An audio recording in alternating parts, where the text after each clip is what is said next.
Listen to me. Please listen. If you don't, if you won't, if you fail to understand, then the same incredible terror that's menacing me will strike at you!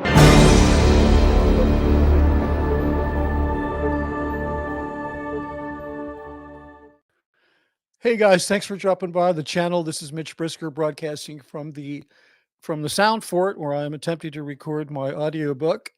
And also thanks for the Christmas wishes. I'm going to just tread water here, wait and see if I can get anybody else to show up. But I appreciate the Christmas wishes. This time of year, I'm always reminded of the Kinky Friedman lyric, they don't make Jews like Jesus anymore. So with that, I'd like to bring on my friend Geoff Levin. Let's all say hi to Geoff. Hey. Hey, Geoff, how you doing? I'm doing good. I just wrote a Christmas piece for my niece and nephew. Nice. Because they gave me the gift of music. They gave me a tiny dulcimer. Oh, really? Which I did not expect. I was wanting to buy one, and then it was great. So I now have... I wrote them a piece of music and with Christmas visuals. Oh, nice, nice. What does that look like? Do you have it, the thing they gave you? Yeah, I do. Sorry about that. I didn't mean to. No, that's okay. This was a big surprise because these are not cheap. Hey, can you show them? Yeah, there you go. That's perfect. Oh, wow. That's nice. Yeah. And it sounds really cool. Oh yeah, great. I might hit you up for a new intro theme. Played on that. So what we could do, we could do the kind of ethereal version of your intro. Yeah, exactly. A very ethereal version of the Dianetics theme. That would actually be quite funny. Okay, look. The as you saw from the thumbnail and read from the title and the description of today's show, this is really a subject that is very close to my heart and to Geoff's heart. But it's something that nobody really ever talks about. You never hear about people talking about this insidious plan that Hubbard had to try to set himself up as the authority on art, as a way of really tricking people into helping him gaslight the public into thinking that Scientology was valid and something that you should, donate all of your time to and give lots of money to. It wasn't when he recruited all the celebrities. It wasn't when he started that Project Celebrity. He didn't just want those people for a halo effect to make him and Scientology look good. He wanted to them set himself up as an authority with those people so he could control their creative drive and direct it at whatever he wanted, which was, of course, specifically bringing people into Scientology. So, Geoff, you worked directly with L. Ron Hubbard, and you were part of this artistic endeavor. Yeah, when I was actually called to the ship, probably just like you, they needed a professional. Right. And so I got the call. I didn't know what it was about until I got on the ship. And it was really about, we need you. And then I found out that Hubbard had been putting bands together because the port publicity and PR was so bad where he was that he was trying to figure out, how can I create goodwill with the people who were at the ports? And the ports were at that time Portugal and the Canary Islands and Spain. They were going around that area. And so when I got there, I walked on deck. It was night, and there was a band, and there's Hubbard right in the middle of it. And he's directing. What a sight. Well, I thought it was pretty dramatic. Yeah. To say the least. And I'm just getting there, and I don't know really what's going on. And then there he is with this music group, and nobody knew this was happening. I mean, this was not, the regular Scientologists had no clue because it was super secret. You literally had to sign a paper saying you would never reveal the location of the ship, and then they'd poke your finger and then you put blood on it. I'm joking, Wow. but it was that serious. It was pretty Yeah, serious. I was just going to go with it. It didn't sound like something I'd heard, but No, but it was really serious. You had to sign this thing that if you revealed where the ship was, you had to pay $10,000 or something. wow. That was real. Wow. Yeah. That was real. So, Yeah. because no one knew where that ship was except maybe the CIA and Yeah, the CIA, the NSA, Interpol, FBI, they knew. they knew where it was. And Interpol, I think, really was kind of sowing the seeds of dissent within the populations in the ports where they were. Right. At least that's what we were told. Right. Well, you know, a cult needs a devil. So Yes, Hubbard it was does. fond of identifying devils. So anyway, I got on the ship and I got packed away because it was a long trip. And then when I woke up, my friend, Dan Arbach, who I actually recruited into Scientology, he's the one who actually, under Hubbard's name, sent a telex saying, get Geoff Levin to come to the ship. Mm. So then I found out what was really going on the ship. And I was up for it. At the time, I wasn't doing that much as being a second lead guitarist for Jimmy Spheeris. That was fun, but I wasn't really going anywhere. So Jimmy was pissed that I left. And I was like, hey, I signed a $1 billion contract. Here we go. Wow. So, yeah. Yippee. We're all going to die. And it's one, so two, anyway, three. What am I fighting for? Sorry. Yeah. Anyway, the half my time when I was on the ship was doing music, and the other half I was on the then fairly new Rehabilitation Project Force, RPF. So I think I enjoyed the RPF more than I enjoyed doing music under Hubbard. So that might tell you something. Yeah, Anyway. no, for sure. Yeah, for sure. When doing the RPF is more fun than going to work. Yeah, you know your job sucks. Yeah. How do you know your job sucks? Yeah. So anyway, I really got a good point of view on Hubbard and his artistic taste, and I realized he was stuck in the 30s and 40s and maybe a tiny bit of 50s. And that's where his taste was. And it shows right. with all of the things that he did and the attempts that David Miscavige did to make him look like a great artist. He was really stuck in the 30s and 40s, which I don't know. There was some good art then, but I'm going to turn it over to you. But yeah, I don't think. Yeah, exactly, Geoff. I think there was. He was very much into lowbrow art. I mean, you can sort of look at art as a stratified culture. Like you know, when I was studying painting, for example, there were these Walter Foster books, and you could buy these books at the art store. I don't know if any of you remember them, but Walter Foster was like, he was the guy, if there was somebody in your field that sort of, you know, taught you to put colored dots on your piano and play Mary Had a Little Lamb, you know, you weren't learning music. You were kind of learning this mechanical robotic thing that you could make a sound that you know, would sound like music. Walter Foster was the paint by the numbers guy.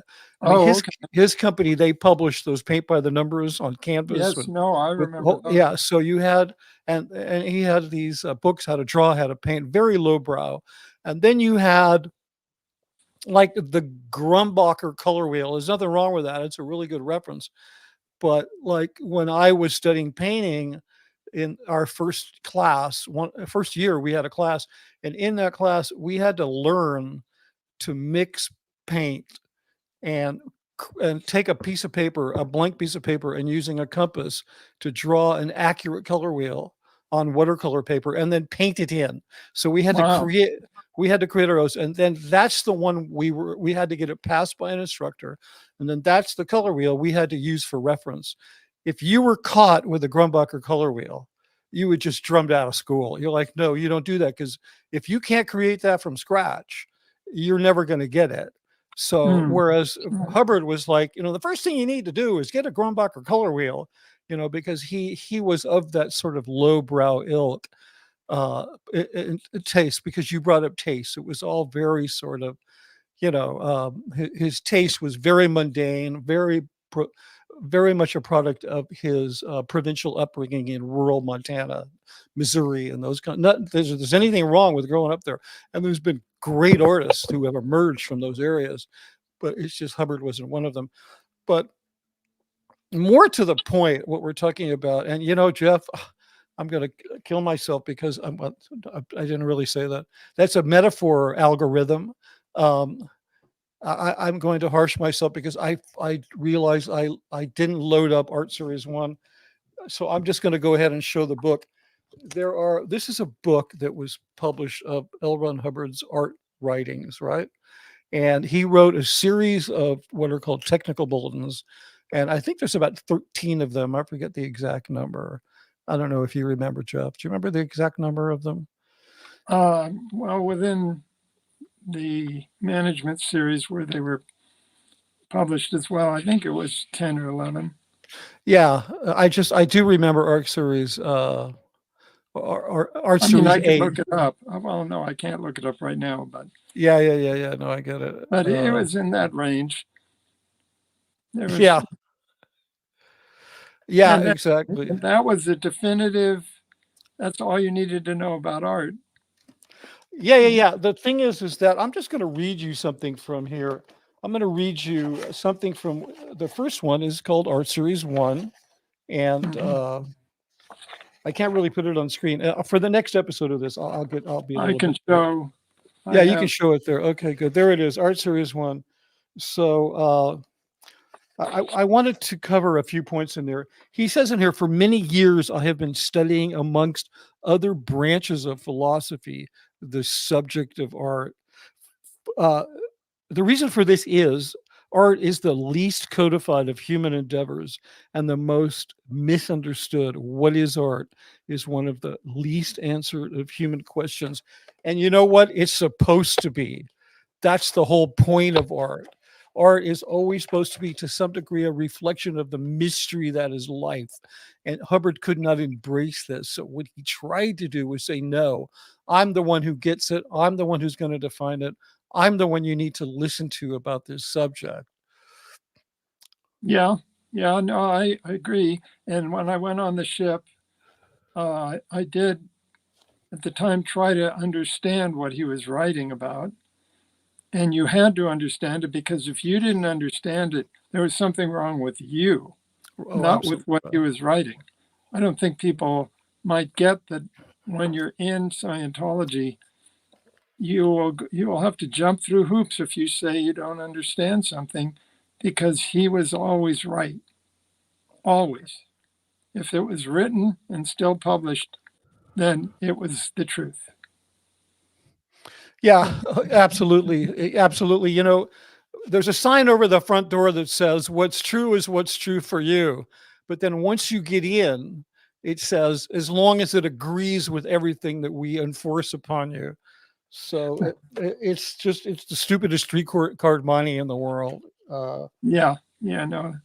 One thing I learned when I was on the ship working with Hubbard was he was clearly biased and a human being like everyone else. Now, he wasn't treated that way. And I really differentiated his taste from what I thought his spiritual philosophy was. So when I left the ship, I left with the idea that, well, he doesn't know what he's talking about when it comes to creative stuff. However, he's a brilliant researcher. And at the time, I thought, okay, he has found a whole bunch of stuff that is true. Of course, I didn't really realize you can, if you have a blind spot in one area, that's going to affect the other areas. Right. I couldn't see that then because I had one big, huge blind spot, which was that I believed Hubbard. That's a big blind spot. So Yeah, no, for sure. Yeah, it's amazing. I mean, I always had, I gotta, it's just like, there were so many problems I had with Scientology all along the time that I was there.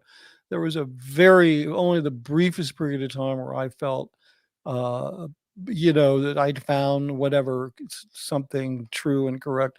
One of the things that I always had a problem with was Hubbard's definition of art. And I just shut up about it because I had received what I believe were some other benefits from it. And it was my community and my structure. And unfortunately, I had accepted that. But there was always this cognitive dissonance surrounding his definition of art. And I'd kind of like to get into talking a little bit about that. Essentially, I'm going to read L. Ron Hubbard's definition of art. He says, art is a word which summarizes the quality of communication. Okay, so he starts right off the bat by screwing the whole thing up by saying art is a word. I know he's referring to the word and not the field of art, but he's just already messed the whole thing up. And then he says that it summarizes the quality of communication. So it's actually not even a definition.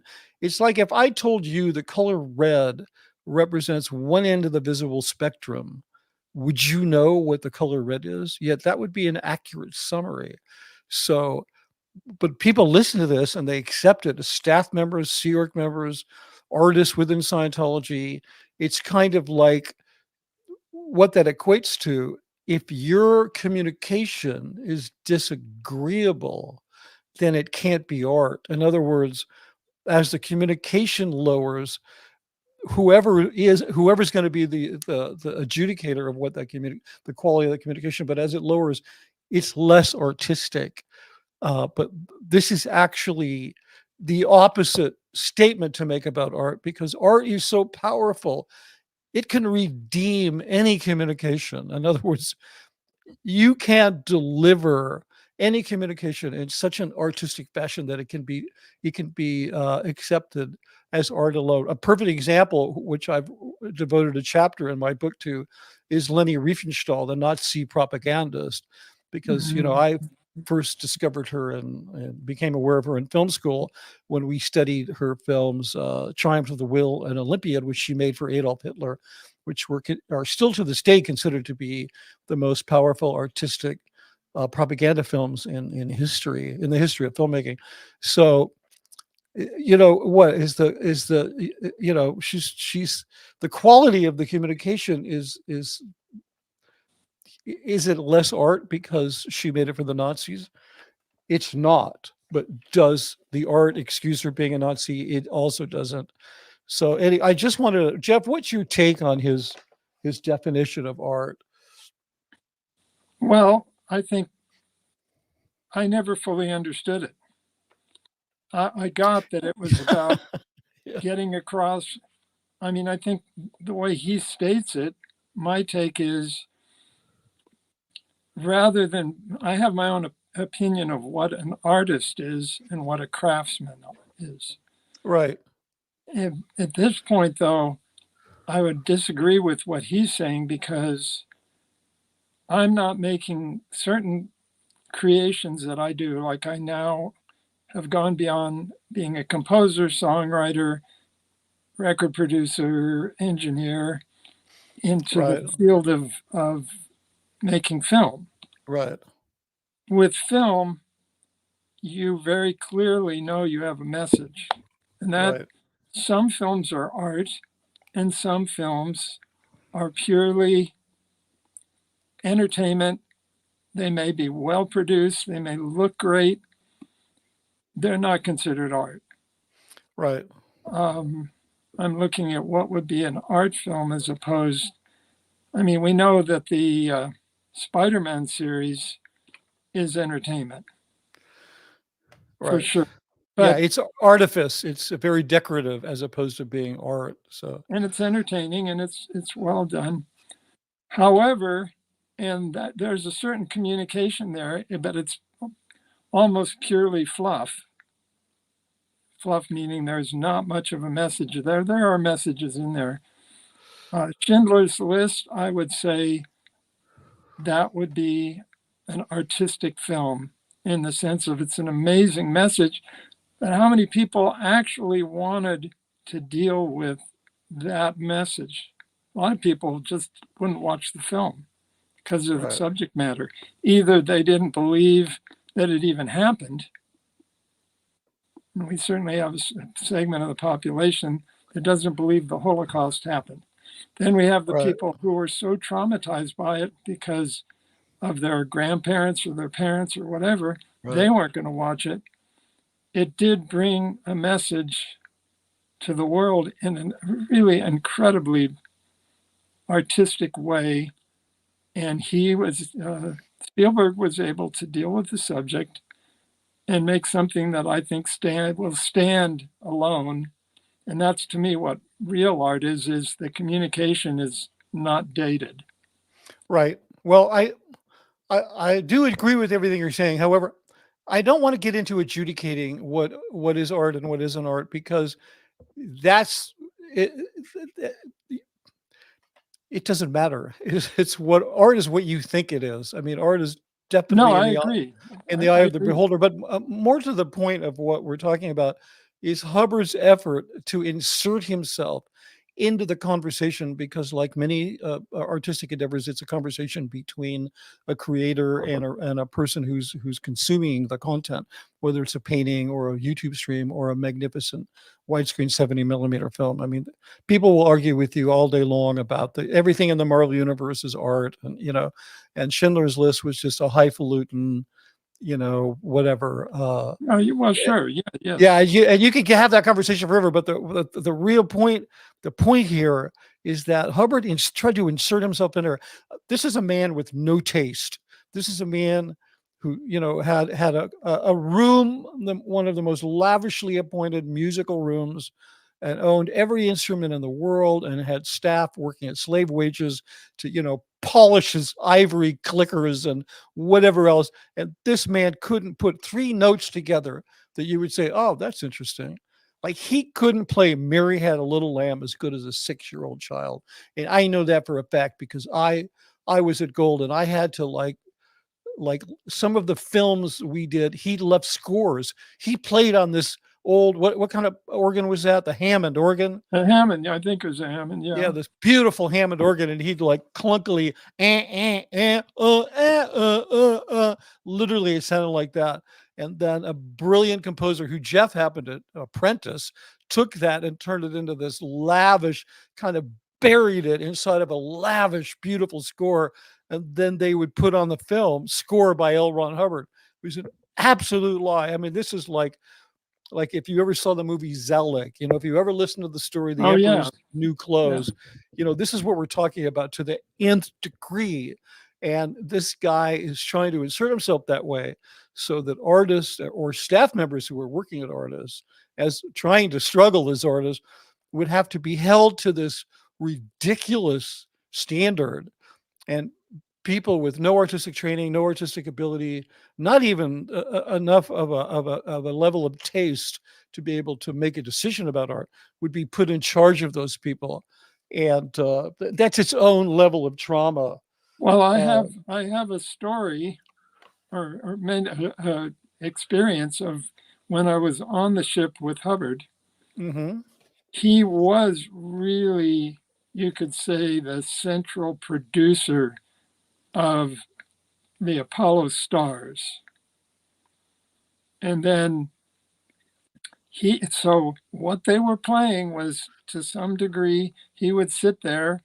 I don't know if he was humming to them or what he was doing, but he was dictating what he wanted to hear. And it was based on that there was going to be dancers, and there were dancers that were part of the Apollo stars. Right. And then they would do this entertainment. They'd go out to hospitals, any public place where you could say, donate a show to create goodwill. Right. But it was, what I saw with Hubbard is this: the only time he was happy was when he was doing music when he was sitting there trying to create. And he, the test of just how great his ability was when they released the album, The Power of Source, Right. from the Apollo Stars, there was almost a mutiny of Scientologists. They Because it hated was it. so It horrific. was so bad. Yeah. Now, I'm not blaming the musicians. I know some of the musicians, they were good musicians. They were being told what to do by him. So there, if you want to, I think The Power of Source is on YouTube. Go to The Power of Source and see if you think that's art. It's your, maybe you like it. I can just tell you 90% of the Scientologists hated it. And it was one of the first times when people actually spoke out against something that was produced by Hubbard. Right. They Hey, could do it had Frank Stallone was on it. I mean, and No, that's a different album. That's a oh, I'm different. sorry. The Power of That, Source. oh yeah, no, that was that. What was that one that Frank Stallone was on? Oh, Huh? I don't remember, but by then they had Peter Schless producing. Yeah. Was that Battlefield Earth album? Was that It one? might have been, yeah, I think it was, but the quality Yeah. it improved quite a bit. Yeah, because I guess they did that at the new studio up They there. did, yeah, they did it at the new studio. Yeah, Anyway, we should get Mark Fisher on here to talk about it. I think he was a producer on Power of Source when he was on Power like of Source, internally he was internally maybe, but it was 1975. Okay, no, I'm so confused. I'm thinking of the one that Frank Stallone was on. No, that's like much later. Yeah. Okay, good. But anyway, I walked away from being on the ship, and my opinion was exactly what yours was. As far as art goes, he was really stuck in his upbringing, which, as you say, was pretty lowbrow and no real training or exposure to amazing art. Right. He never, I think, and then he was attempting to do with the Apollo Stars stuff that was not going to happen because he didn't know what he was doing. Right. But essentially his purpose was to employ art in the service of an ideology. And that's been tried a number of times, going back to Leni Riefenstahl. That for me was always fascinating because of it being an artist in the employ of an ideology. And then it became more fascinating to me after I started working for the church. And I started thinking, wait a minute, am I being like the Leni Riefenstahl of Scientology? Because, art is a powerful way to put forth a message, which is, I think, why he was so hung up in the idea of communication. But so, he wanted his little fake space navy to arrive with the most beautiful trumpeting sound anybody'd ever heard and the most beautiful music. And, even in his books, of which I've read little, but I read the first one or two volumes of Mission Earth, which I couldn't stand it. And I read Mission Earth. Are you kidding? I ate it up. All 10 volumes? All 10. Oh, man. Oh, my God. I couldn't get through it. I mean, just the anti-trans stuff alone, and this was 20 years ago, I couldn't take it. I mean, this guy is a perv. I know, but I was a diehard Kool-Aid drinker to the nth degree, so I never even questioned what you're questioning. I can now call you a traitor to humanity for doing such a great job of selling Scientology. Yeah. No, I am. That's why I'm here trying to work it out, and I did it for money. But you should even when but even Mm. when I was like, and I will, Geoff, thank you. Even when I was just declining and I couldn't take the cognitive dissonance anymore, I was taking the check.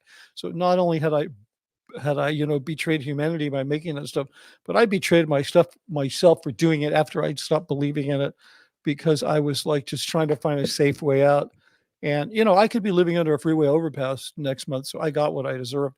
I'm not even bitching about that, but I am here trying to tell a story to try to make up for it. Well, no, I appreciate it. That's why I'm here too. That's why I made the movie I made. And, And if we can, I think in dealing with art, we're dealing with more. And that's why I was really interested in talking to you about it. Yeah, no, it's a fascinating subject, and there's a lot of material here. So, and then, anyway, let me just Yeah. so he talks a lot about art and communication, Right. and the thing is that his entire intention behind trying to capture this field was so he would be the only one that could speak to it. And David Miscavige mirrors that perfectly, because I cannot tell you how many times something in one of my films, he would, written or in-person communication, would say, if it was a technical thing, like the e-meter was screwed up, or Yeah. person's whatever, their delivery on an auditing thing, that was trouble. That was fucking ethics just came and just dragged your ass, over to HCO, and you got whatever for making a simple mistake. But the artistic stuff, the interpretive artistic stuff, which is 100% left to me, sometimes he would just want to have it done differently, according to his lowbrow Philly, raised by a tasteless individual who told like racist jokes all day long. He'd want it done his way, not my way. So I would, smile and say, okay. And I would redo things knowing that and then everybody would say, oh, that's so much better. It wasn't better. It was different. That's all. Right. That's all it was. So I had, for me, I had a big problem. I mean, if, I'm sure people out there going, oh, wow, first world problem, at least you weren't thrown in the hole. But that's not the issue that I'm dealing with. I'm not equating that was like some kind of horrible abuse. I'm just pointing out the stupidity of the whole thing. Well, I think that if we go into the broader spectrum of this whole area, Hubbard, art for him, I don't think he even appreciated art.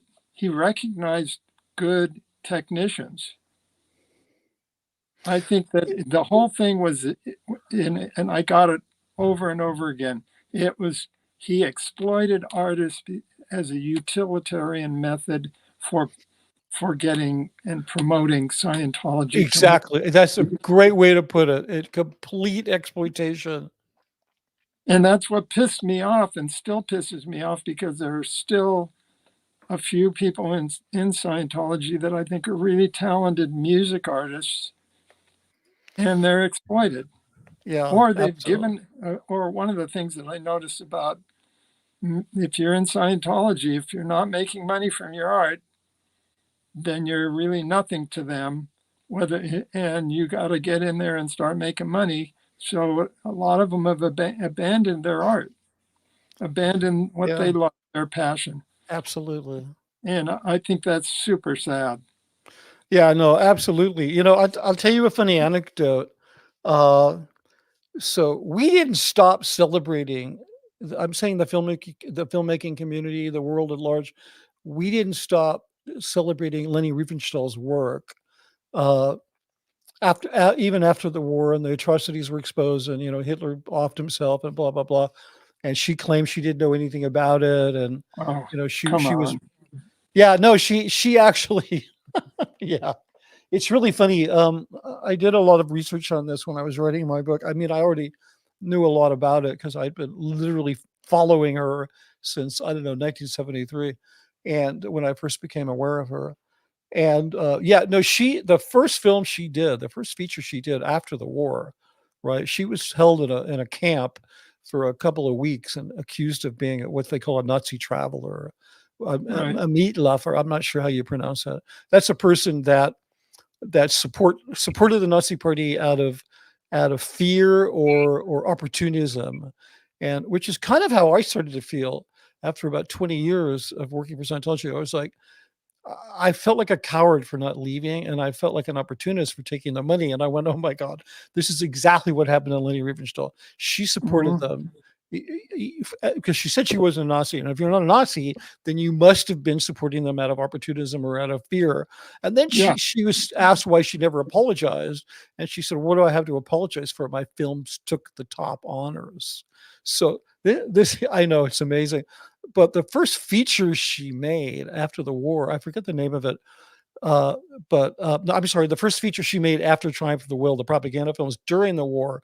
She made a film, and the film was she was shooting near an internment camp, a concentration camp, which happened to be a camp of Romani people, what we formerly referred to as gypsies, but we don't Right. use that word anymore. But every day the SS would bring her inmates from this concentration camp to use as extras. Sure. So the Okay. SS would march them in every day. She'd use them as background extras, and then they take them away. And yet she claims she knew nothing about this.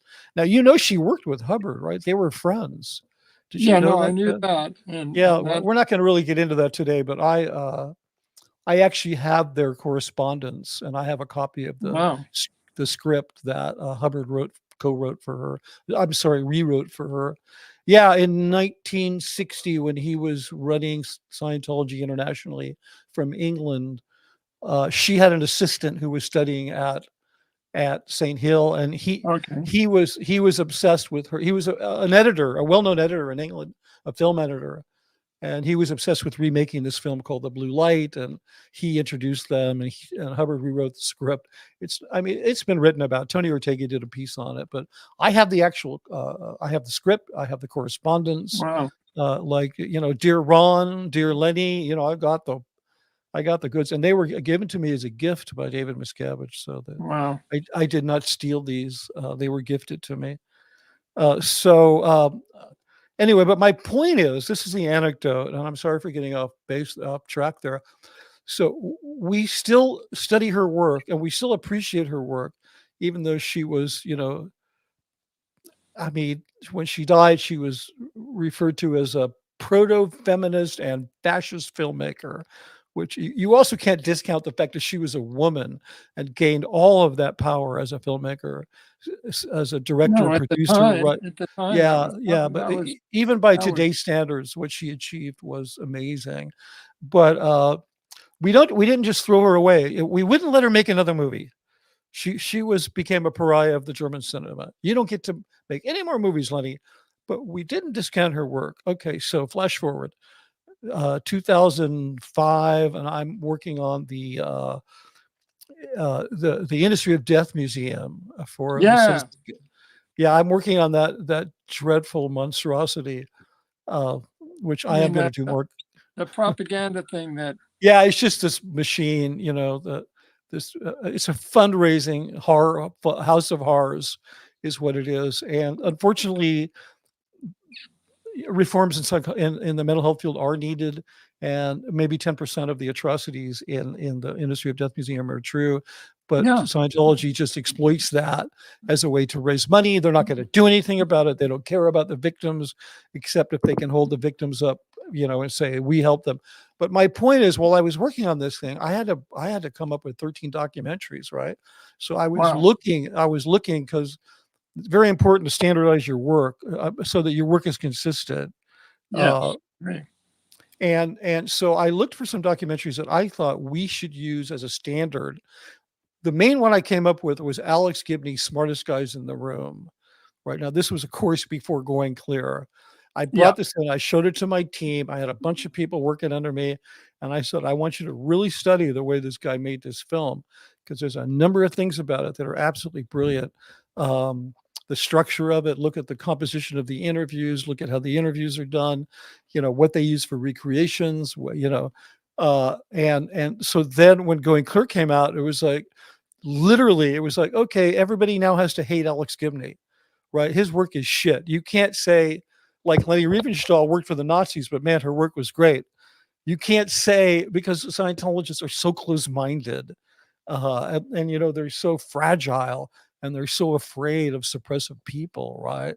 These big, strong OTs that can be blown over with cheap perfume, like literally.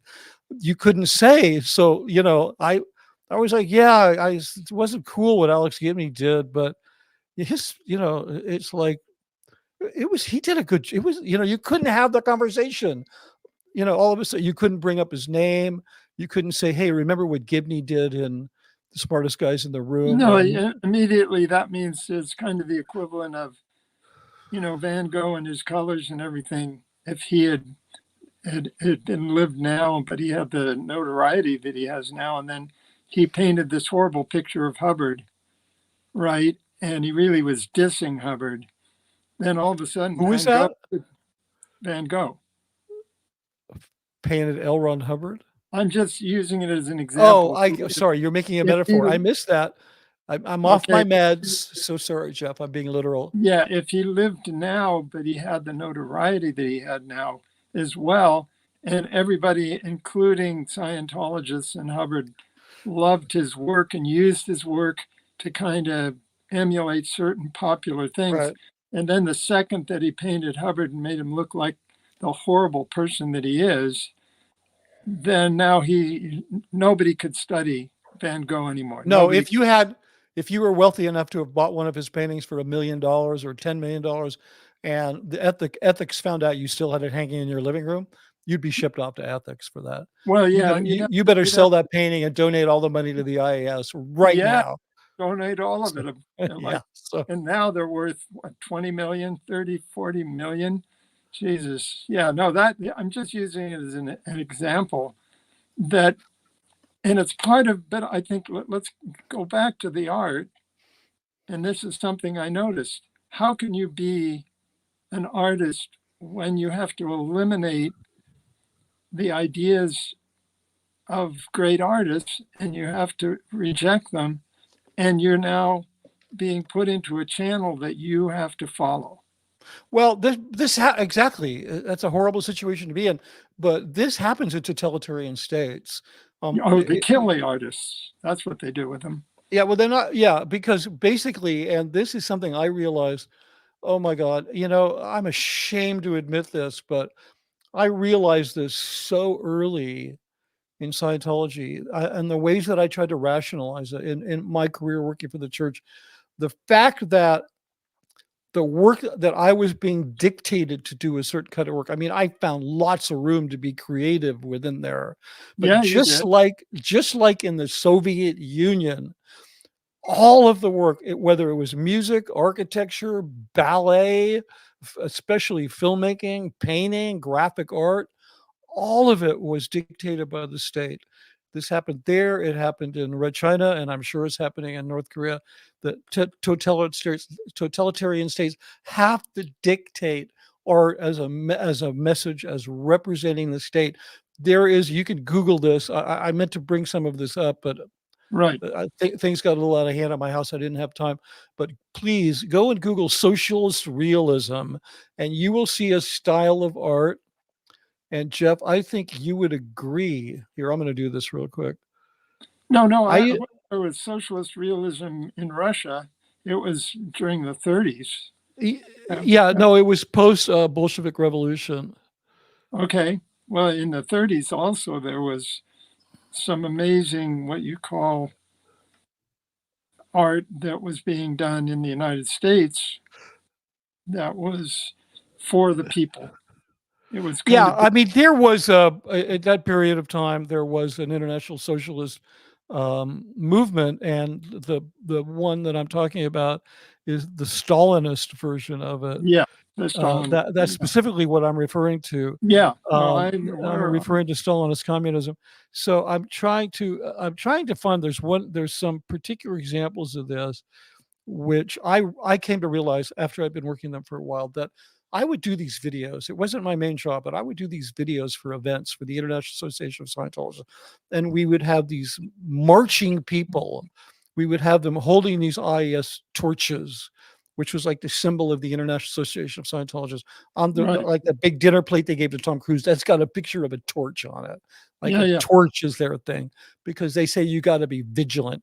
So I would do these videos, and I started to realize after a while, these videos, they're exactly like Stalinist communist artwork. All I've done is I've swapped out, the youthful farm workers, and the youthful soldiers looking towards a brighter tomorrow. I've just swapped them out for Scientologists with IES torches and carrying briefcases. Well, what about meters in them? Did you shoot some of those things where they're on the horses and carrying the torches? Yeah, I did. Yeah, I did all of those. I did the prototype ones of those. Yeah. Okay. those when they finally were seen for the first time, you were talking about in the, you could say, the formative years when you started taking over, and all of a sudden the events were having technically excellent quality. Yeah, right? even though I didn't do the events, but had set a standard and No, did a you lot had of set a consulting on standard for, events, and yeah, and because all of a sudden, this, at a certain period of time, this kept Scientologists in Scientology because it looked so good and the propaganda was so good. Geoff, you don't have to pour it on. I feel bad enough as it is. Okay, No, so I wasn't. my friend Hey. apostate Alex, like when I met Alex, we became friends. He's like, you're the reason I got into Scientology. Those ads you did, that's the reason that I got into Scientology. Alex. Yeah. So anyway, I was like, but we're good friends now, so it's like all's good. No, Alex. Alex who? No, apostate Alex, the kid who used apostate. to. Oh yeah, no. Yeah, the kid no, who. He's my son is also named Alex, but I don't mean. Yeah, no, but apostate Alex, I really like him. I like his approach. He's fresh. Yeah, he's a really good guy, and I've heard some people say that, who the heck is he? He sold books at the London Org. He was in charge of public book selling. It is a testament to how brilliant this kid is that he saw as much as he did from his position. His position didn't define him. His perception of what he saw and his ability to interpret it and to go after it. Alex is like he's like a bulldog chasing after a meat truck when it comes to exposing Scientology. So I love that kid. Alex, if you're listening, you're probably he's probably asleep right he's now. Incredible, and I offered to support him any way I could, musically or whatever. Yeah, he's and what were we talking about? We're back to this whole thing of getting how art was used as a control and propaganda. Right. And then we're back to Hubbard, and that was his main purpose. And attracting really good artists, he loved the fact that they would go out and talk about Scientology, and they were, quotes, opinion leaders. Right. That was his term. And so if they had a good opinion of Scientology, they were doing great art. They were, absolutely. Absolutely. So somebody like Chick Corea, who had the most dedicated following, and then he did his return to forever. I loved what he did with that.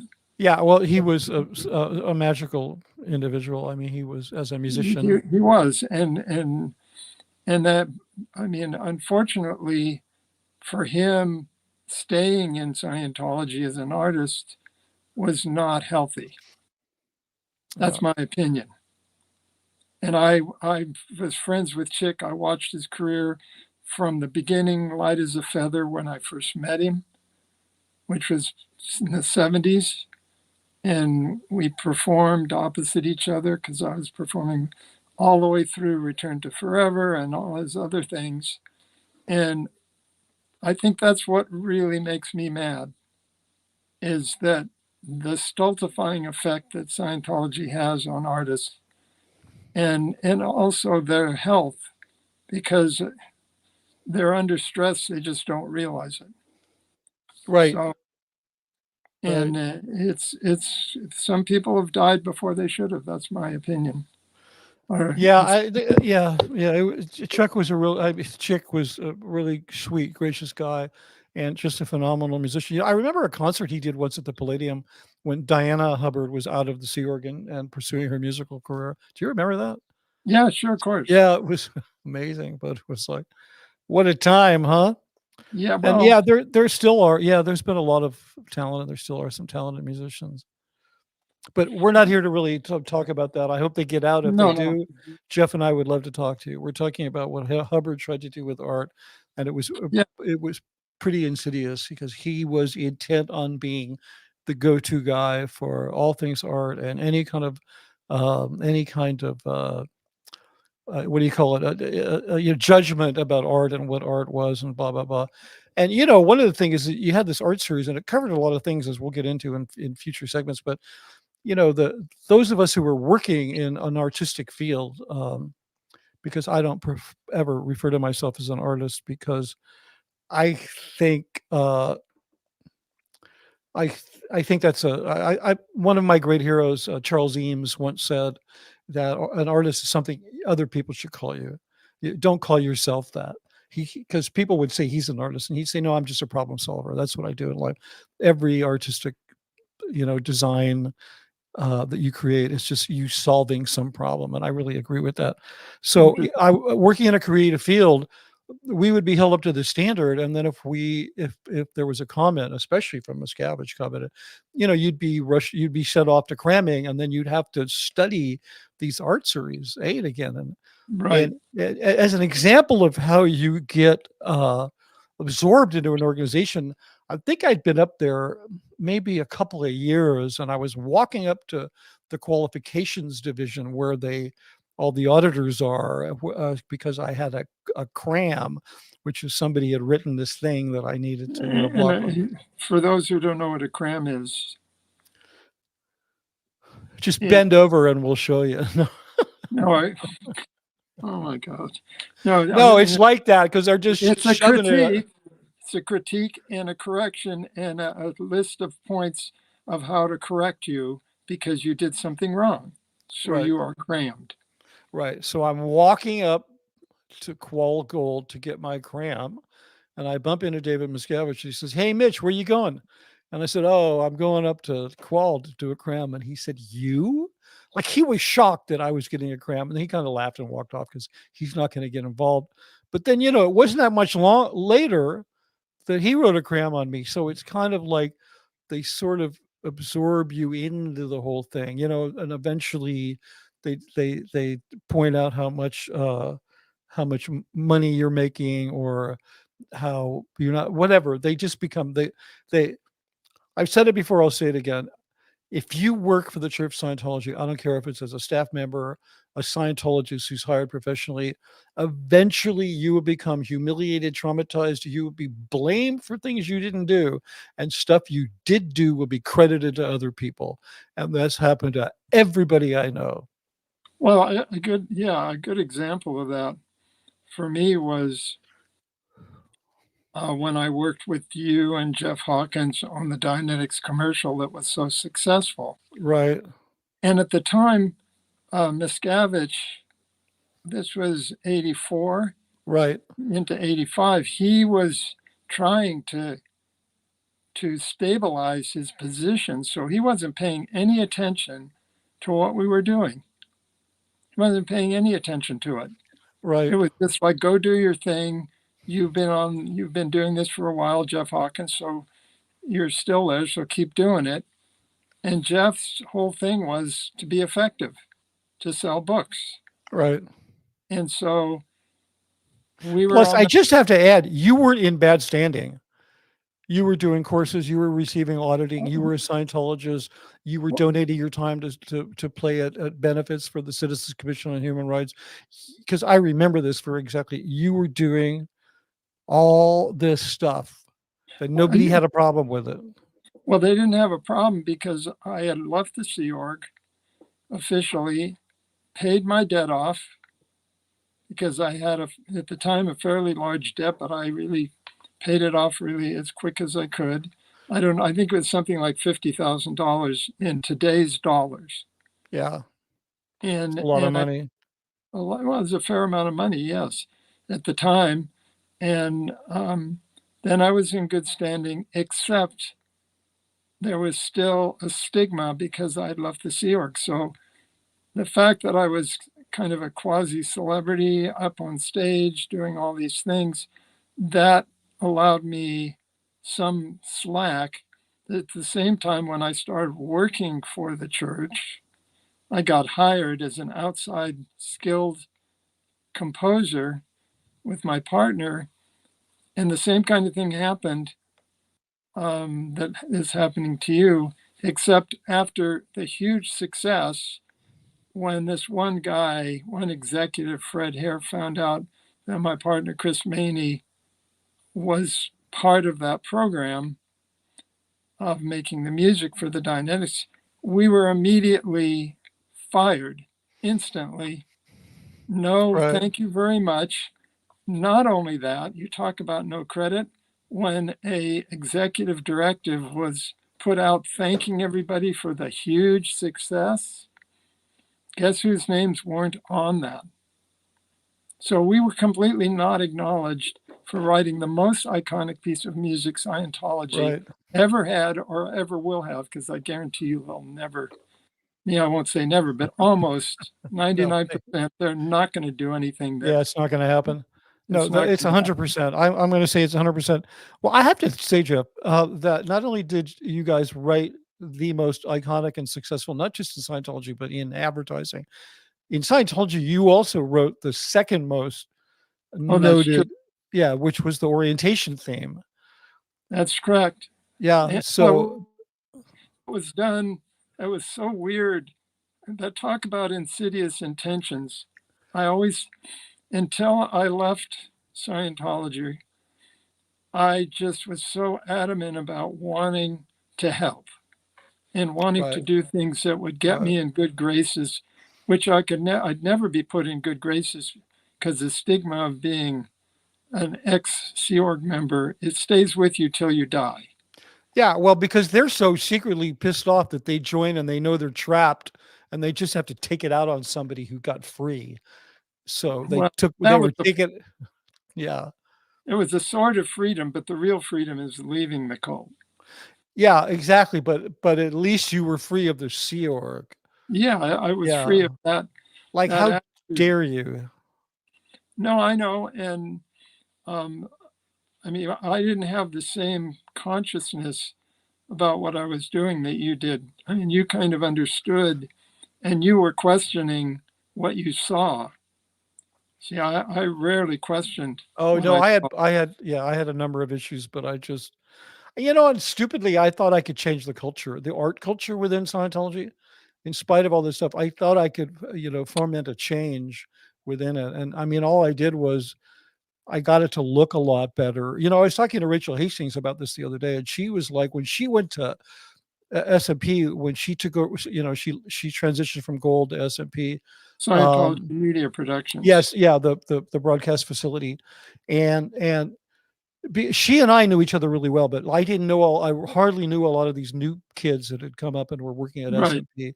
And she was like, all so much stuff that they did, she was like, oh, they got that from Mitch and they don't even know it.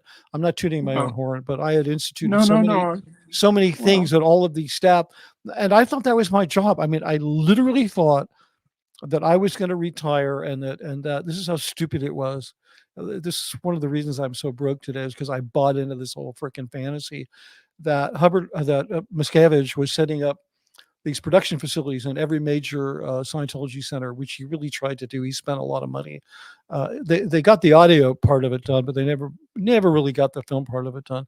Uh, and that I was going to go and just spend a couple of months at each one of those, traveling around the world for as long as I wanted, paid really well, and doing nothing but hanging out with these kids and teaching them how to do what I'd shown the guys at Gold to do. And wow. of course, that whole thing blew up. And when I realized that it was just a game you could never win at, and that you were actually trying to make something look good, when I could no longer resolve the abuse and all the BS that I was exposed to and that I witnessed with this other thing that I thought was so good, when it begins to collapse, you get an exterior enough view that you actually start to see the truth. Because it's like when you're up at that level creating the kind of effects that I was creating, you're not down at a retail level running a 3-card money, selling auditing to the marks, but Right. you're up there and you're doing something and you make a film and it rolls out all over the world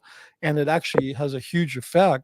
You really think you can change the culture, but you can't because it's just freaking evil. No, I wanted to point out something though, in terms of I've been doing a lot of deprogramming and doing a lot of research on things that I find to be true, because I feel like I've got a whole bunch of creative things that I want to do, and I am doing right now. And Right. one thing that I consider that you are rich in is wisdom and experience. Well, thank And you, Jeff. so that the other part of it, the energy part and money, and that it's just a matter of time until that catches up with you in terms of what I think you're worth. Yeah, And okay. That's I appreciate that so much, Jeff. But I know, but I, wisdom and what you're doing, like I love that you worked with this. I have the book and Mitch's book, and to me, I saw the artwork on that, and I was like, oh my God, that just grabbed me immediately as, wow, talk about using art, but you're using it to convey your message, and we're, right, right. going back to the communication aspect of it. I think this book is like in a way biographical. So right. Yeah, yeah. It's from my own viewpoint. I didn't write about anything that I didn't personally witness or experience. Somebody asked me, "How come you didn't mention anything about when the Aftermath show?" Because I was around Miscavige when that thing, and I didn't put anything in there about like if did he flip out, how was it, blah blah blah, because it really wasn't a thing for me. The show was I knew it was incredibly disliked, and obviously Miscavige hated her, and they really had it out for Leah, who, in my universe is a huge hero. I haven't seen her since I doubt that she'd even remember me. I met her a number of times, but Yeah. she did an amazing thing. And the show that she and Mike produced was absolutely amazing. But it wasn't really a thing. Like it wasn't something. If I didn't really have anything new to add, so it was only stuff that I personally experienced or witnessed, or it was historical stuff that gave context to what my role was and my experience. So yeah, in that sense, it's very autobiographical. So back to this. Yeah, please. When I look at one of the things, when I first read the first page of the first art series bulletin, art series 1, the first thing that, I didn't want to get into it deeply, but and you've pretty much presented it, and so have I. Hubbard was probably the least qualified individual to write about art that Right. you could meet. But because he felt that he could research anything and his ideas had a double purpose, he would insert a little bit of truth, because we talked about, I was talking about dissing the whole thing about communication, and you stopped me and said, no, you have to look at the positive, that he always inserted things in there that were utilitarian and manipulative. Yeah, and they were things that he stole from other people. I mean, I have yet to, except for Xeno and the Body Thetans and the DC-9s and all that crazy shit. That was his only original thought. It wasn't even original. I actually have references of where he stole that. No, I'm serious. There were people writing about that, and one of my friends had done all the research and had the documentation of what year it was written, where it came from, and I think he thought of it as a really bright idea. Yeah. And he was well read. He was that's one thing I learned when yeah. And he had an amazingly energetic imagination. Like he could imagine himself researching the human mind, and he could imagine it so intensely that he could then put a roll of paper in a typewriter and drop some benzodrine, and then for 2 days write about himself making these discoveries. But he was imagining himself making discoveries and then putting it down as research. So it was pretty crazy. But you take an example like The Way to Happiness. Everything in there is positive. Everything in there is something you should do. You should respect the religious beliefs of other people. Right? Right. Hubbard didn't. Miscavige doesn't. No, they So don't. yeah, one of the problems for a lot of us who leave Scientology is we have to really parse through what Hubbard said, which is actually something he stole from somewhere else, and we should do it. So it's. But I'm sorry, Chip. You were saying. Well, no, that's my point. He in this art series, he talks about since 1950, I've worked with other arts than that of literature in order to make an advance on the general subject of art. Well, he never worked with anybody, and his level of working with the other arts, I think there were a few painters that he might have met, not notable. We don't know who they are. Right. He never And mentioned them by name. That's for sure. and when he wrote this, he had, well, this is 79. So he knew about Chick. I think Chick might have met. I think he met Chick. Chick had gone to the ship, I think once or twice. Right. But, Oh, Mario Feniger. oh, there you go. There's Yeah, Mario Feniger he was the big first musician. He got David Campbell in. Maybe I That's don't know right. who got Chick in, but Yeah, no, Mario was an artist who was respected. yeah, And concert also pianist. but he was also a highly trained Scientology auditor, therapist. Right. And so he was making his money doing the auditing, the Scientology auditing. That's where he was making his money.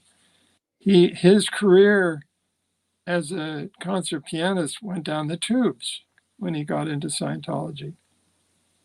And the fact that, and he never could resolve the fact that he was gay. And that was a Right. difficult thing. He stayed in till he died because I Right. was at this memorial. Oh, sorry And about that. and so even though Hubbard was extremely homophobic, and so is his scripture, there are a few select people who were utilitarian enough and useful enough that they were allowed to hang in there, to stay in Yeah, Scientology. if you're famous enough or have enough money, you can be gay and be in Scientology. That's Yeah, I mean, very look at what's her name? Bell, Catherine Bell. yeah. She's never really come out and said, "Look, I'm gay and I'm a Scientologist," but everybody knows it. So it's like they're not going to mess with that. Look at, there's some things they're not going to mess with. Like Well, this woman. if you're still useful, then yeah. If you still agree to the other aspects of Scientology, including giving lots of money, giving your time, and you have that cachet of being a celebrity that adds name value to Scientology, then yeah, you can slip by with a few of these no-nos, gay being one of them. So, and in general, though, I know other artists who had a hell of a time. They were gay and they really had a tough time. And they were artists in Scientology. Yeah, I have a number of well, I'm not going to say I have gay friends because it sounds like a bigot saying, yeah, some of my best friends are gay, but the fact is, like, I have very close friends, actually people in my actual my what do you call it, my elected family. No, my brain just went to the family that you choose, my chosen family.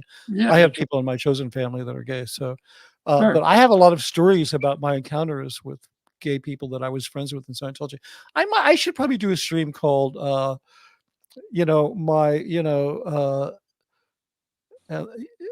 Scientology gay and the straight guy, because I had friends who were gay. Yeah, gay who were in Scientology, and none of them are in there anymore. But one of them was like full-time studying to be an auditor, a class 5 auditor, living a celebrity center. was hopeful that I was gay. I'm not. We ended up becoming very good friends and having a great conversation about it. So, No, I'd be yeah. interested, but I've spent, it's another story, but it's really, it isn't, it's kind of sideways regarding what we're talking about with the art. Jimmy Spheeris, wonderful singer, songwriter, performer. Yeah, unbelievable. And he got in through his sister, I think. And I met him at Celebrity Center and fell in love with his work. And he was just starting out. And so I became his lead second guitarist. And then from that, his career started to take off. Yeah. Yeah. I saw you guys at the Roxy. Oh, yeah. More than once, I saw you guys at the Roxy. I mean, well, that's right. Jimmy was a headliner on the Sunset Strip, which is where so many people started, you know. Jackson Brown and yeah, the Doors, Carole King, yeah, James Taylor. Oh my yeah, God. yeah. Anyway, Everybody came out of either that or the Troubadour, you know, the Troubadour, right. Like the first, now we're going down a rabbit hole. The first place Elton John ever played in LA was at the Troubadour, but oh, I know. yeah, I mean that, yeah. But anyway, Jimmy was ambivalent. He didn't know exactly what he was, but he was bisexual. And then it just became, he knew he was gay and that was it. We knew it. It was okay. At Celebrity Center, Yvonne loved him. Yvonne Jensch was the founder of Celebrity Center and the commanding officer of Celebrity Center. And because Jimmy was so supportive and useful, because he did so many concerts for Scientology, but at a certain point, the hammer started to come down. This was around 75, I think, close to. Right. And the story is Chick and Stanley, who were good friends of Jimmy's. Stanley Clarke, the jazz bassist. Yeah, were going to produce Jimmy's next album, but it got out that Jimmy was clubbing around every night and just very promiscuous. And at that point, the hammer came down from up above somewhere, and they said, "Not okay. You can't do this, Chick. You can't produce Jimmy."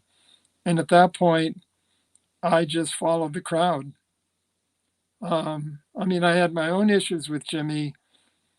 Creative wasn't one of them, but there were personal issues that I had. So at that point, I just fell in with the same attitude, and I never spoke to him after that. And he really died. I think he lost most of his friends that were in Scientology, and it was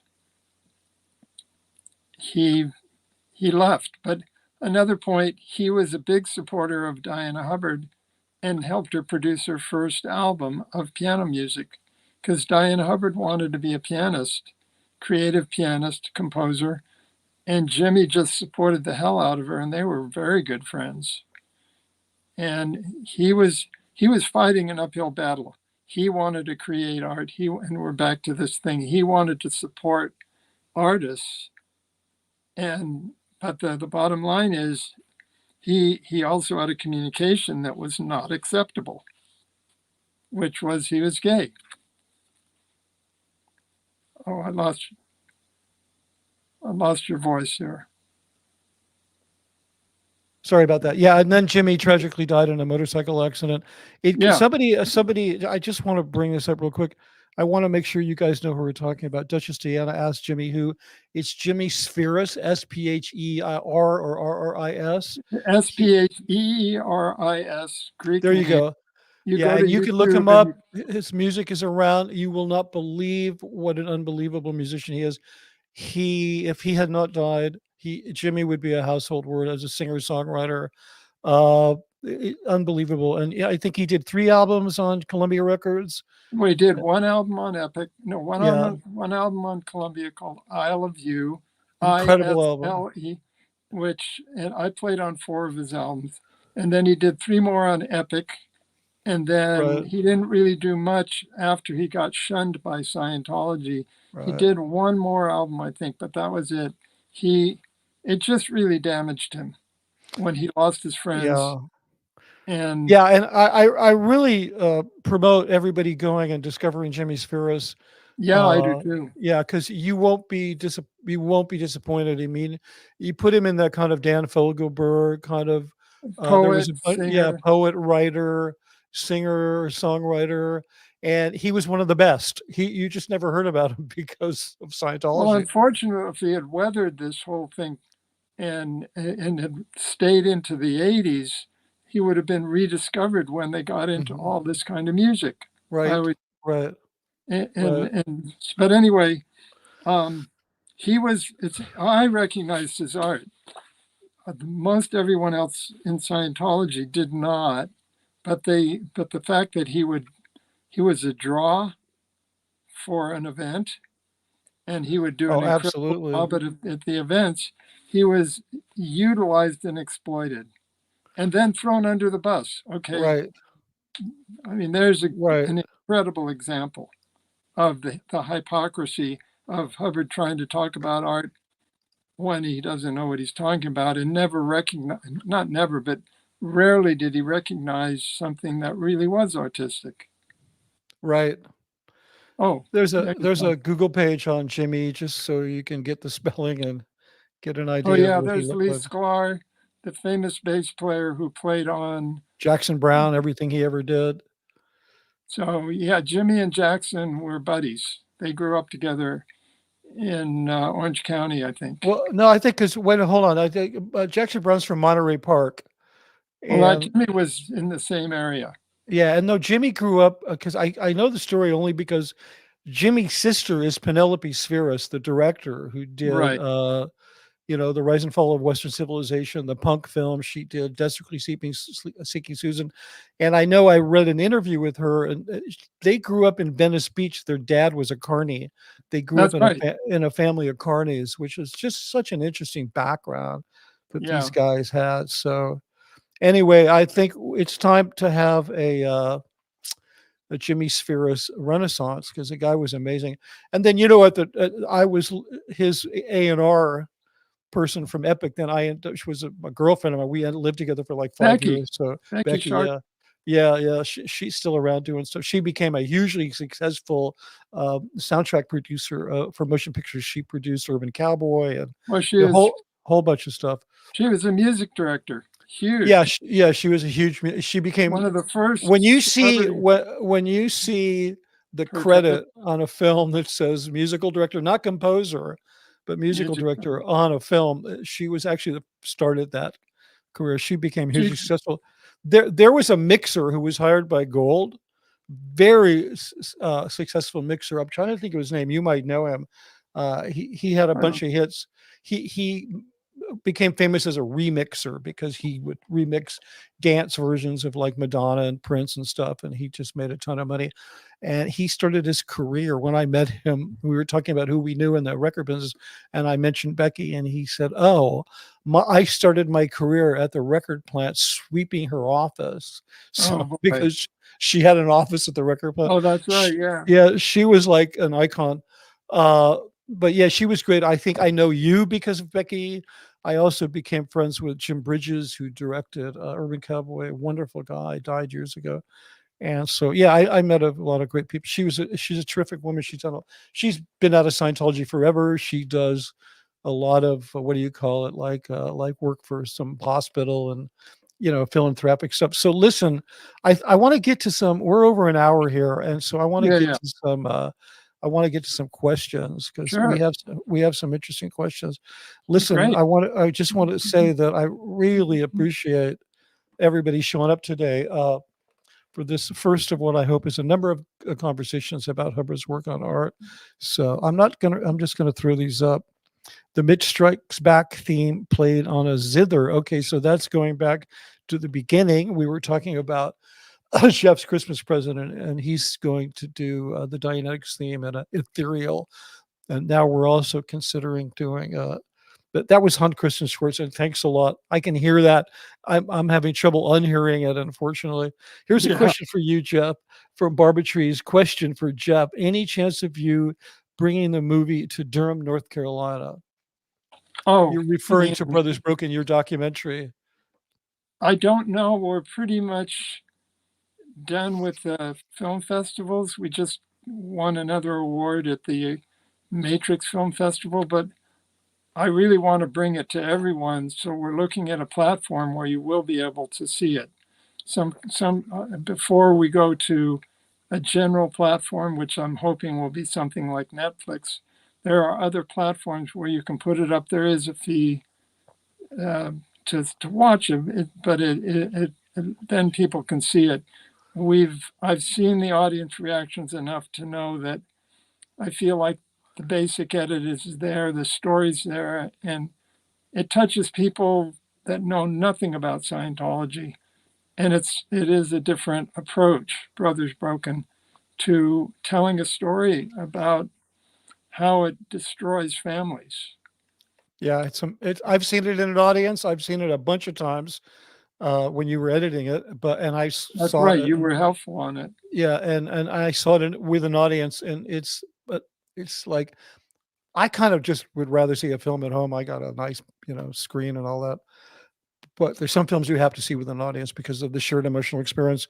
So thanks for that. So the answer is we're waiting for it to come out on a platform. Yeah, I'm working on it, and I mean, I got to get through Christmas, and I'm recovering from this kind of marathon festival thing that I did, which was wonderful, but it took a toll on me physically. Yeah. Well, we're wishing you all the best health-wise and with the film. And Miss Amber Sunshine, you're welcome. Miss Amber Sunshine says, "Hey Geoff, welcome and Merry Christmas from Wisconsin." Oh, thank you. Here's one from Lefu Kitchen. Geoff genuinely seems like the nicest man. Geoff, I'm reading this just to embarrass you. There are so many good, kind, caring people who are in Scientology, and these interviews are such a reminder. Thank you very much. I mean, it is true that Scientology picks on the vulnerable, the talented, the idealistic, as all cults do. And well, I have a whole with 10 years of deprogramming approximately.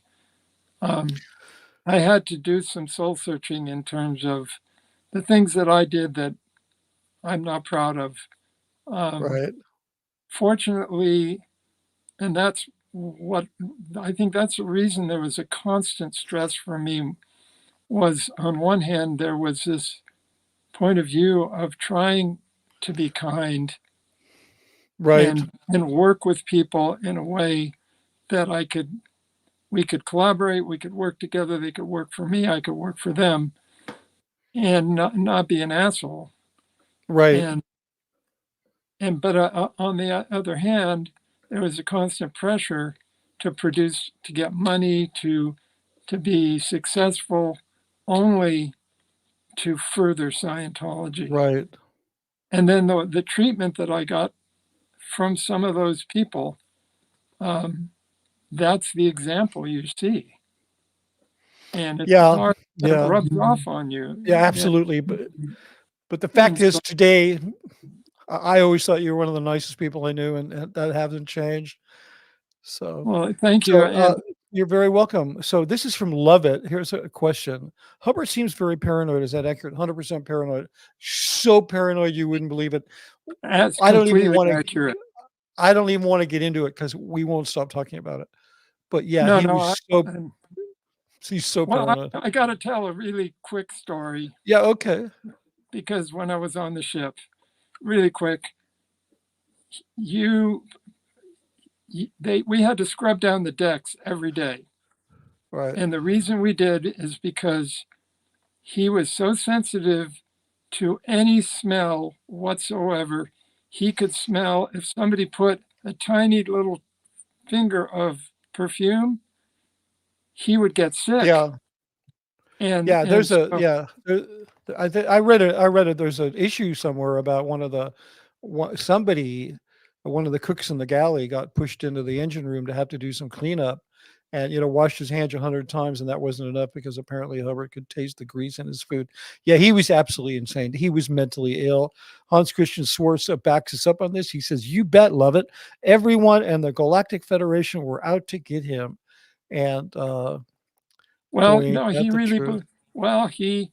that was the narrative, whether he believed it or not. I think he really did. Yeah, 'Cause I he think he did too. manifested. No, yeah. Uh, Buddha29 said, "Love that. You definitely feel art. No right or wrong interpretations." Yeah, that's actually the point. It needs to be beyond spoken word, the definition of it. Well, Uh, I agree. Trying to pin it down is, I mean, we can definitely, we'll spend more time talking about it. But the one thing I do see is art comes from this area.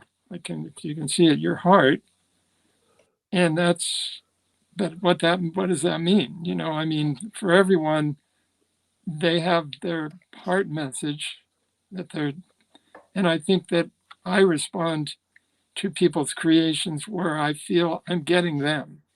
yeah, So for me, kind of one of my defining points where I feel like, okay, that person is an artist. They don't care if they sell, a million songs, but they wrote this song because they had to write it. yeah, So absolutely. So here's one from Room Sky Skit saying, "I heard Ellerich was a big mecenate. I don't know what that means, of different artists, but he was a lot of things. I'm sure, including that word. Maybe it's a typo. Jeff, you have any idea what a mecenate?" I'm looking it Uh, up. I don't know anything. I'm an inch deep and a mile wide. I mean, I went to art school. What do I know? I grew up in Laurel Canyon. What do I know? Gee, am I searching for a catchphrase here? I don't think so. I'm looking for my dictionary. There it is. Okay, Okay. good. So we're going to move on. But thank you, Rune. Thanks No, for well, that. I'm going to look the word up, mecenate, and I think Yeah. it's a good Okay. word. Good. So here's one for me. Mr. Brisker has a very interesting guest like Geoff Levin. I wonder if the controversial Robin Scott is going to guest this channel at some time. The 1983 heist in Copenhagen is still fascinating. Well, I don't know Robin Scott, but if you reach out to him and tell him he's perfectly welcome to send me some info and I'll have him on. Love Food Kitchen said it's hilarious discussing Scientology and art when two of the biggest art products were the Road to Freedom album and those bloody awful Frank Frazetta prints. Yeah, I think we can. I think we can say we covered that. Not the Frank Frazetta prints. I mean, that was like those were just hideous. I mean, he's what we used to refer to as a kitsch artist. And yeah, and then Miscavige was selling those because he'd lost $25 million in some bad investment, and he needed to raise money to get it back. So that whole thing was just a scam. Hey, Sally Sands, thanks for the super chat. Really appreciate it. Jeff, do you remember Jeff Barton, Geo double agent? I don't. Is that somebody you? It sounds familiar. I just what was he a music person or? Well, beyond being in the Geo, I guess by double agent he was one of the people who was an infiltrator. No, I don't think I remember him. Answer is a big fat no, but thank you very much for asking. So here we go from philosophy. LRH wouldn't know real art if it slapped him in the face. Yeah, that's true. Well, I will say he recognized skill, and he recognized but that's as far as it went. What you did with that, Yeah. he couldn't differentiate between something that, well, he just had his own taste, so that and his taste was in his mouth. Yeah, so does Simon Cowell. But anyway, nothing against Simon. He's great. I love him. Could you imagine Hubbard being a judge on America's Got Talent? That would be hilarious. Really, that's a skit. Hey, Saturday Night Live, if you're listening, that you can have that. That's on me. That's free advice. Do a thing with L. Ron Hubbard as a judge on America's Got Talent. So here's another from philosophy. What is art is the eternal question. I read a quote once that I feel best sums it up. The function of art. Art should comfort the disturbed and disturbed the comfortable. Yeah, absolutely. I mean, let's just add that to the great statements about art that help to illuminate the mystery, which is the unilluminatable mystery. I mean, put that one up on the whiteboard along with all the others that have come and the others that are going to come to be, because that's absolutely 100% Well, true. the other thing, yeah, I agree, it's true, and there's infinite possibilities. That's one of the other things. Yeah, I mean, yeah, and my favorite statement I ever heard about art is that art has the power to redeem any subject. So it doesn't What? matter what the subject is, but it has the power. You know where that comes from? That comes from whatever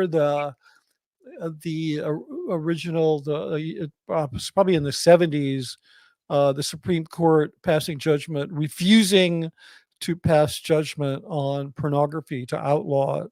And basically Oh, the judgment, they basically said, we're going to leave it up to the communities, a thing called community standards.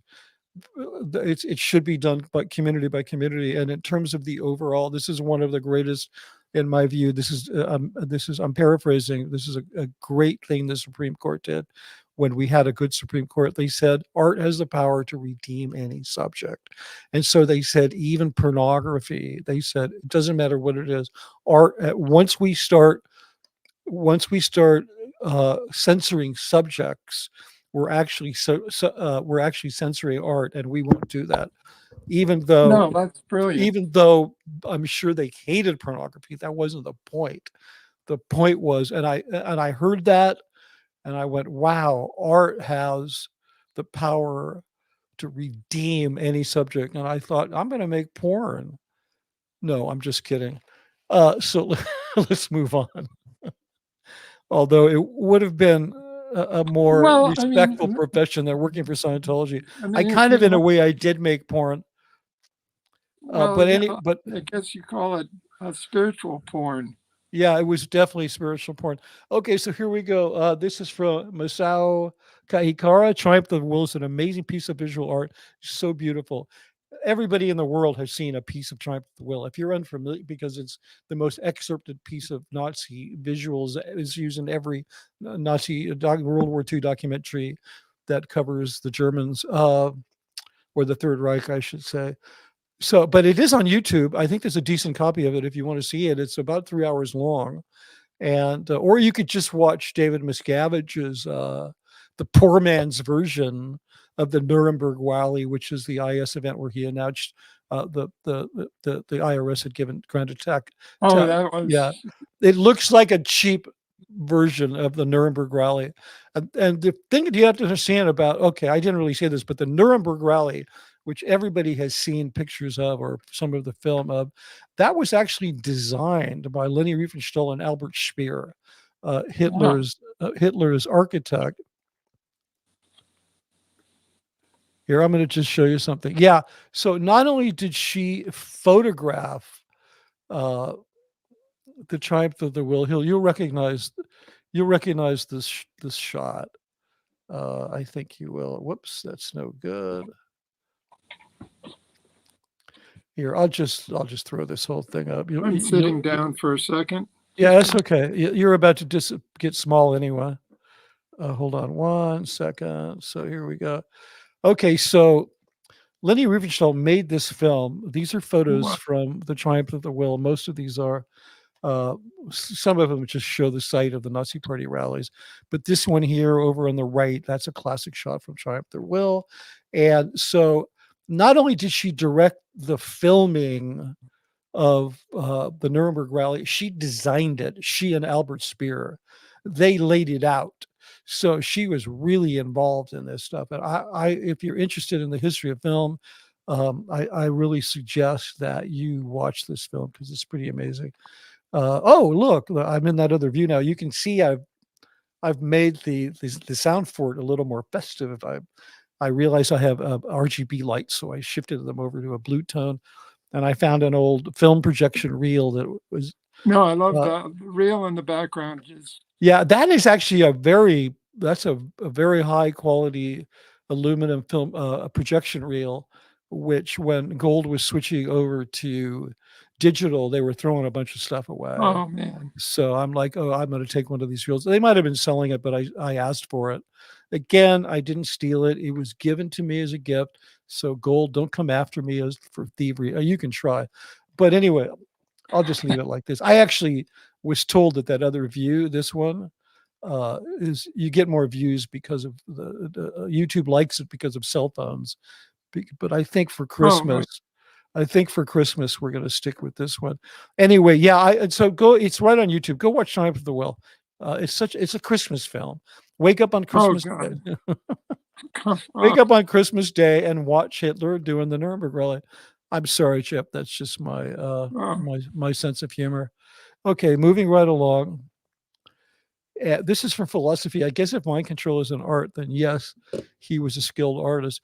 Yeah, I mean, like the Supreme Court said, art can redeem any subject matter, including brainwashing, which Hubbard wrote a film called Brainwashing. I'm going to cover that. It's never released. Oh, really? Yeah. Well, he wrote one of the pamphlet. Do you have one of the pamphlet? the brainwashing manual Pamphlet. Yeah, the pamphlet that got. That he wrote it. He said he got it from a Russian agent. Yes, he said he wrote it, but I'm going to do I'm going to do a stream on the triumph on the his film Brainwashing, which they're never going to release that, but and we'll talk about the brainwashing manual. Okay, so what do we got here? This is a comment from Mrs. J.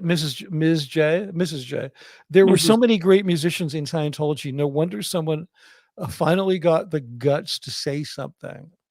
Yeah, there were a lot. There were a lot. They're not anymore. Yeah, I mean, there's, like we said, there's a few. David Campbell's still there, and I don't know. I think I've seen. I'm not going to expand on my understanding, because I knew most of these people. Right. And I'm just saying, it is a prison of belief, and it does squash your creativity. That's all. Totally. The inappropriate heifer said, the appeal of Scientology for artists makes sense. Always wanting to go deeper into life, death, and existence, period. Trying to make sense of their own reality. That's very true. That's very true. Wanting to make a better world would be the other aspect of that. Well, I think there's so many artists, because they're outside the box and a lot of times not accepted, they have a sense of social justice, of social caring. That's my view. Right. And Scientology appeals to that. That's what appealed to me. Right. Thank you, philosophy. She said, Tasus is a brilliant description, Mitch. Yeah, Hubbard was one of these people that, as I say, had all their taste in their mouth.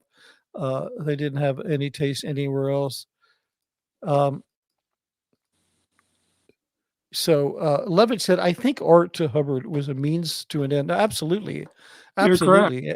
Absolutely. Everything to him was a means to an end. Anyway.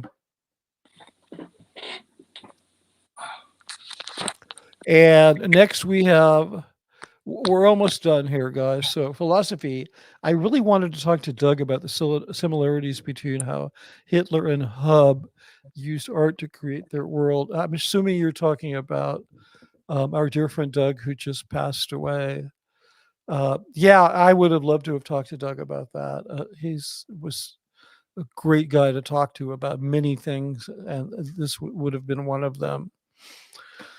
So again, we pay our respects to Doug Scott Kramer at this time of year. Okay, so we did that one. Question. This is from Barbitree's question. Please comment. The recovery process for many ex-Scientologists is complicated because they're dealing with reality that some of the best work they ever did was in service to destructive cult. Yeah, that's absolutely true. There's degrees of that. If this is a very difficult thing, leaving very, very, very much hurt my survival because I left.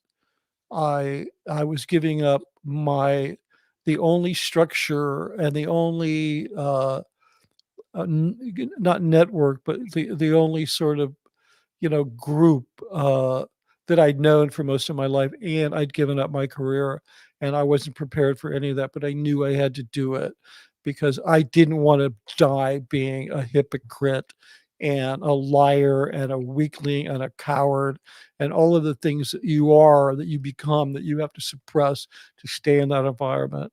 So anyway, but you're absolutely right. It's some people. So one person wrote me and they said, I get it, but I was in Scientology for 20 years. I was in the Seer for 4 years. I was on staff for another 5 years, and it was relatively easy for me to leave. And then I asked a couple of questions like, are you married? Yes. Do you have a family? Yes. Do you have a job? Yes. Are you financially secure? Yes. Some people, if you can leave into an environment in which you have uh, like a network to catch you, you're connected to people, you have money, you're not financially insecure, you have these things, it's not that hard to leave. But a lot of us don't have those things, and we're leaving into an insecure void. I didn't lose any family members. I was the last one in my family to leave, but I lost everything else: money, Yeah. friends, community, structure. Well, I think that's why the Aftermath Foundation was created, to be a transition, Yeah, to help people. For me, I did have a support system, but I had to stay under the radar to do it, which right. was kind of strange. And finally, I mean, I was under the radar from the end of 2011 to 2017, almost 2018.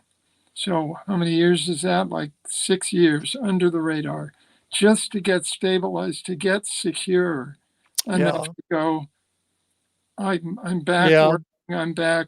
I kind of, and I had some heavy duty debts, heavy duty alimony, child support, and I was in debt.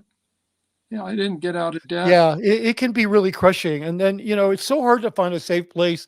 I mean, even when I started, connecting with YouTube, I didn't necessarily find it a safe place. I mean, I got, accused of not having, any perspective that was qualified because I wasn't in the Sea Org. A lot of people carry their crap right onto YouTube, right into life, and they want to be judgmental.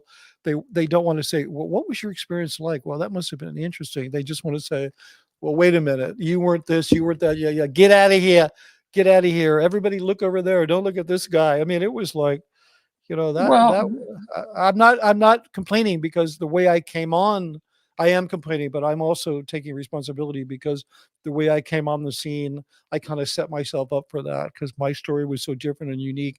A lot of people just couldn't have it. So, I well, originally was, yeah, but anyway, you could I have mean, it because you we're knew. kind of, we're almost at the end, but getting back to the art. Um, when you did come out, I was pretty thrilled, Yeah. and A and it, lot of people were like, Mitch Brisker, he was never going to leave Scientology. but it was. But I also understood the transition, yeah, how you did. difficult it could be, because it was really difficult You for me. did. Yeah, I mean, you were one of the few friends I had. I mean, I reconnected with my friends. I called Jeff Hawkins. We spoke. I said, "Jeff, tell Mike Rinder I want to talk to him." Mike emailed me. He said, "Hey, Mitch, call me." I called him. We spoke for 3 hours. He said, "You have no idea. You have so much power." I shouldn't say this because this is, No, well, yeah, but but you, no, he said, "You have so much power because of everything you did for the church, you could do it against them." And I struggled to do that, even in the face of people saying, "You don't count because, you didn't suffer the way I suffered. You had you did, whatever. You were paid somehow. When you're paid, you don't have trauma." It's like well, so I weird. think, But anyway, enough of that because I don't want to get into that because I'll lose yeah, even more yeah, subscribers, and that. we're the whole the whole thing of Okay, art. yeah, we're gonna move on. We're just gonna leave that and Oh, move on and say philosophy. Well, you have to know your place, and you have to know your place, and no one was as brilliant as a leader. Yeah, absolutely. You're absolutely right. That is your role in so many abusive relationships, whether it's two or whether it gets scaled up to tens of thousands. You have to know that's your true. place. Nobody's as brilliant as the leader. Uh, Well, that was the mindset that I had for 46 years. That's a long time to be thinking that. Yeah, yeah, absolutely. So Scott, aka CEO of Bill, Mitch and Mark make a Hubbard Riefenstahl film in 2024, please. Not a chance. Okay. I don't know, maybe, who knows.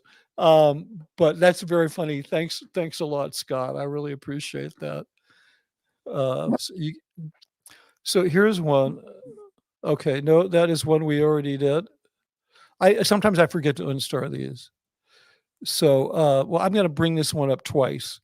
He says, philosophy, Mitch, you did make brilliant propaganda. Okay. Now I'm going to bring it up again because it's worth seeing twice. No, just kidding. People accuse me of being narcissistic. You can see that's not the case. No, I appreciate that. I think some of it was on a technical level. Like, Lenny Riefenstahl. I'm just going to be Lenny Riefenstahl and say, what do I have to apologize for? I took all the top awards. But anyway, no, that was one of the problems is it was good. But I appreciate you saying that.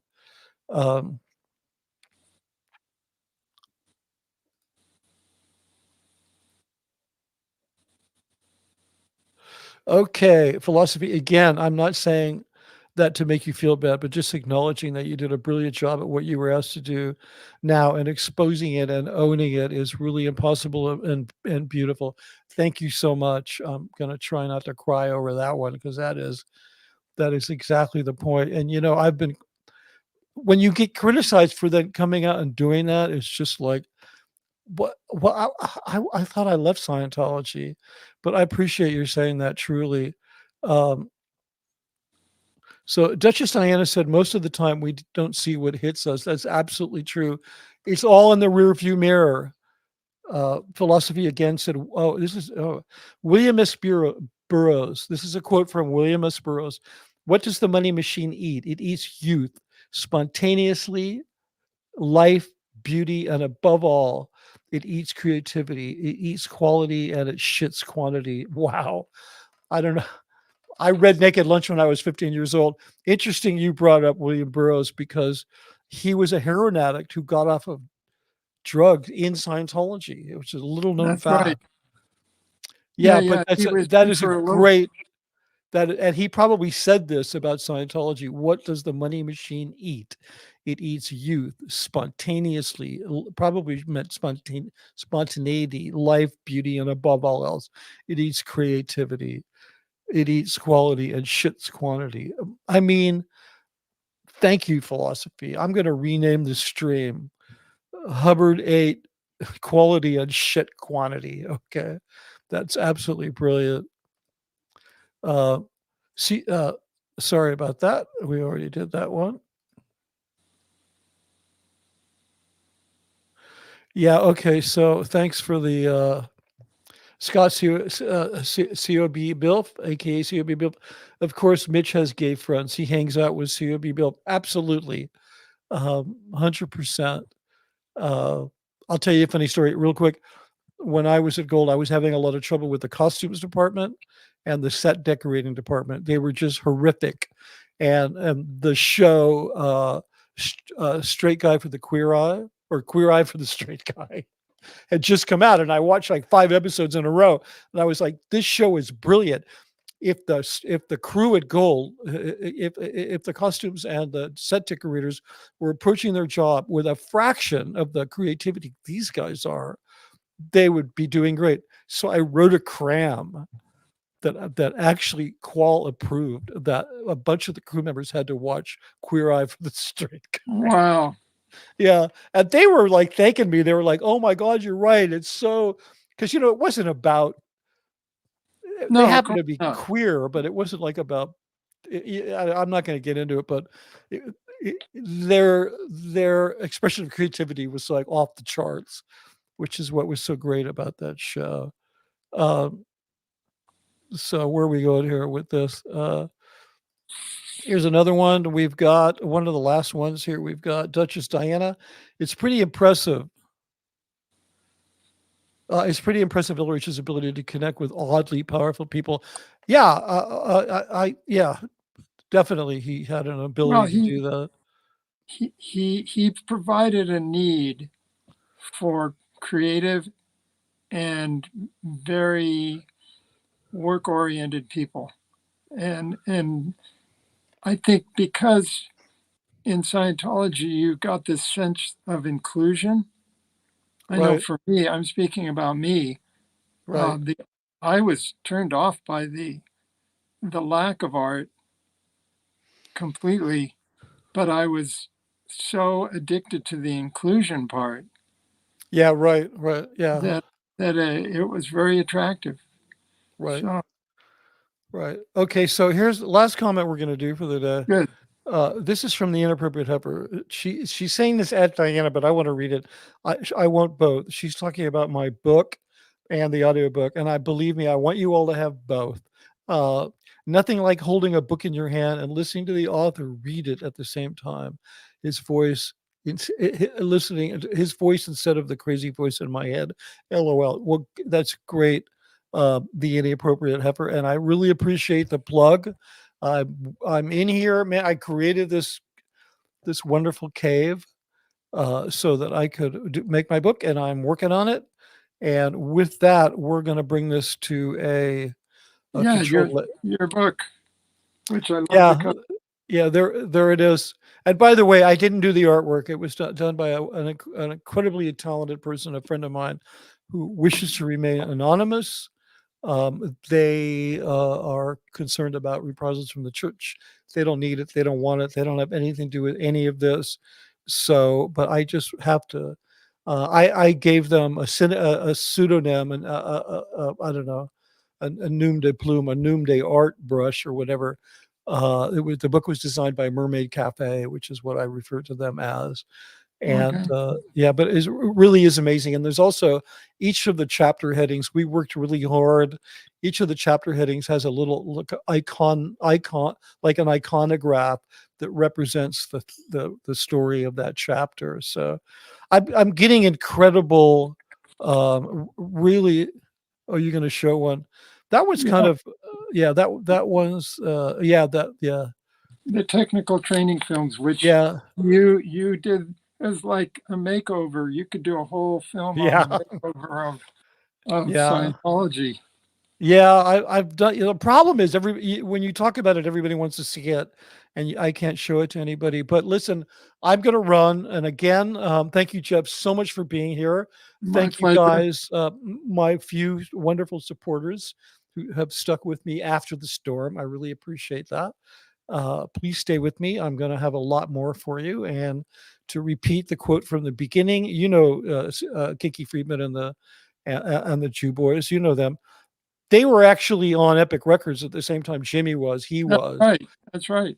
Yeah, and Kiki came to my a birthday party that Becky threw for me at the Hollywood bowling alley. It was on Rosh Hashanah because my Oh my birthday's near God. Rosh Hashanah. We'll have to talk about Kinky someday, but he did a wonderful song, and I'm going to leave you all with this Christmas message from Kinky Friedman. They don't make Jews like Jesus anymore. So, Love with that, everybody have a great day, and I'll see you soon. it.